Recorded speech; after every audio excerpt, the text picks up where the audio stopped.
3 in 5 Singapore employees want more than a 6% pay increase next year because of inflation and a possible recession. 4 in 5 will consider changing jobs if they don't get that. Now, these findings from global recruitment agency Robert Walters in its salary survey for next year. And for more, we speak with Monty Sujanani, country manager at Robert Walters Singapore. Well, thanks for joining us this evening, Mr. Sujanani. Now, first up, the fact that 4 in 5 will actually consider quitting their job if they don't get that 6% increase. What is your assessment of that ask? During the survey, is that what you expected? And is it a big ask? Considering that, inflation and rising cost of living? No, that's a good question, Natalie. And was it what we were expecting?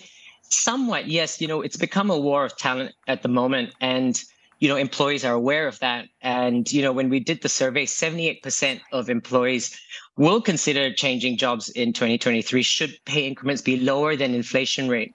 And companies are aware of this, and they're doing their part to support their staff during the uncertain times, right? So when we spoke to employers, 82% of them shared that they're more likely to give pay rises in recognition of inflation pressures. Now, is this expected? Is it realistic? At one point, we never thought that getting 40% increments for job movers were realistic, but it's been happening.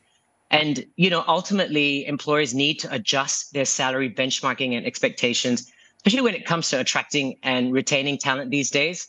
And that understanding that even with rising inflation and interest rates, will need to fork out that extra dollar to keep their people. Mr. Sujanani, the need for talent is ever present, especially on an island like Singapore with our multi-sector economy. We're always talking about it, this need. But for the next year, what is the shortage of talent expected to be like, according to your survey? Sure. So very similar to 2022. When we look at 2023, most in-demand skill sets will continue to be tech-centric. And this is across a range of industries and skills such as data engineering, data analytics, software engineering, and cybersecurity. But what we're seeing also in 2023 is a lot of the commercial and business functional roles will also require talent to be professional in technical skill sets. So, for example, functions in finance, in marketing, advertising, will require talent who can use things like predictive data and analytical skill sets to help them make informed decisions. Now, we talk about despite some of the layoffs that we've seen, companies are running lean teams that are commercially savvy talent who can either sell products, that can support digital transformation or project manage for businesses. Now, outside of technology, we're also seeing demand in areas like ESG talents, as well as sustainable finance skills. That's starting to become more in demand.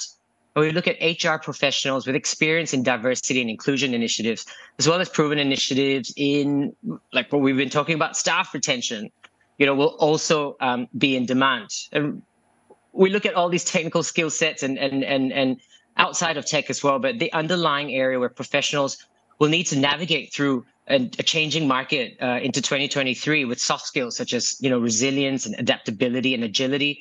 And most importantly, and we're seeing a lot of this, is the eagerness to learn. That will definitely have a strong advantage going into 2023. Now, your survey also predicts that those who move jobs may be able to command 15 to 20% pay hikes. But I thought that has always been the norm. You move job because that you're expecting the pay hike. If not, why else would you move? No, that's right. So I think, whilst money is important and people are moving between 50 to 20%, and as I shared earlier on, we have seen, in some professions get 40% increment.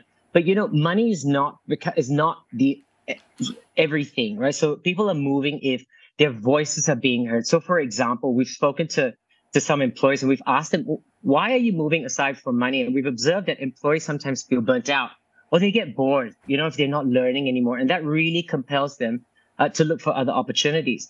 I think it's really important at a time like this where, employers take a step back and actually listen to their employees and really get them to feel heard because, we need to engage and attract, to retain the talent.